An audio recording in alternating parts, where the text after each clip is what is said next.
好，大家好，我係 Raymond。咁錄呢條片嘅時候咧，金價又再創咗新高啦。咁所以希望借呢個機會咧，同大家講下金過去一啲因素令到佢上升啦，又或者係究竟個前景有啲咩要留意嘅。咁左手邊嗰張圖咧，咁可能大家都會有印象，就係其實近年咧買金買得都幾犀利嘅咧，係啲新興市場嘅央行。咁相反咧，其實過去有唔少嘅時間咧，有啲成熟市場嘅央行反而係將啲金賣翻出去個市場度嘅。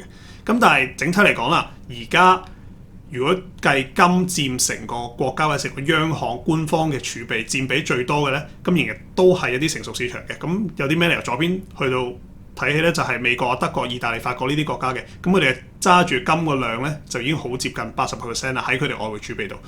咁而家有貿易戰嘛，尤其是特別中美嘅關係就最緊張啦。咁中國又點咧？中國佢都係喺持金實際嘅量咧，都係喺前10大國家入邊嘅。咁但係實際上嗰個金嗰個價值喺佢外匯儲備嘅佔比入邊咧，其實係相對上係好低嘅，大概只係得6% 左右嘅。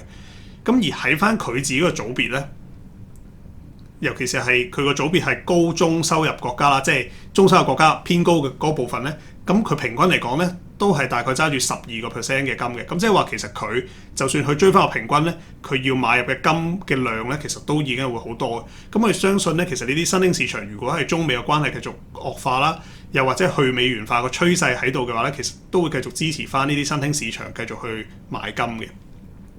咁好啦，其中一個頭先啱啱亦都有輕輕講過一句嘅就係，其中一個推動金價上升嘅因素咧，係因為去美元化嘅一個趨勢。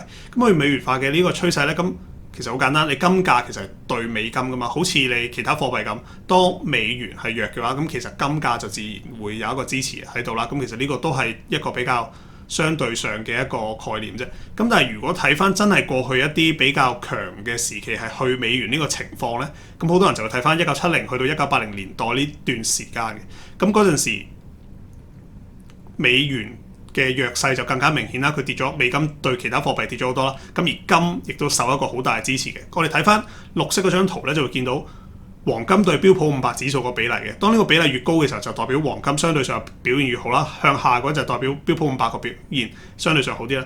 咁雖然年頭到而家金價就升咗，我諗大概25% 咗啦，而標普500可能就跌咗15至20% 左右啦。咁相對上嚟講，大家仲有30至40% 嘅分別嘅。咁但係喺過去呢段時期嚟講咧，其實並唔算係話真係好誇張嘅一個差距嘅。咁會見到綠色嗰張圖最尾嗰度，只係相對上比起過去嗰幾年咧，係微微上升咗少少嘅。咁甚至比起2010年代嘅時候咧，其實都仲要係算係金都未話係追升得個股市好犀利嘅。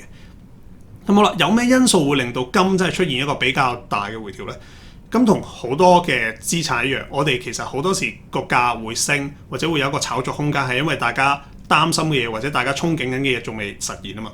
咁譬如而家金其實大家都係擔心緊，可能係通脹有機會上升啦，或者係個物價有機會上升啦，因為個關稅嘅影響，又或者係有機會令到經濟放緩甚至係衰退啦。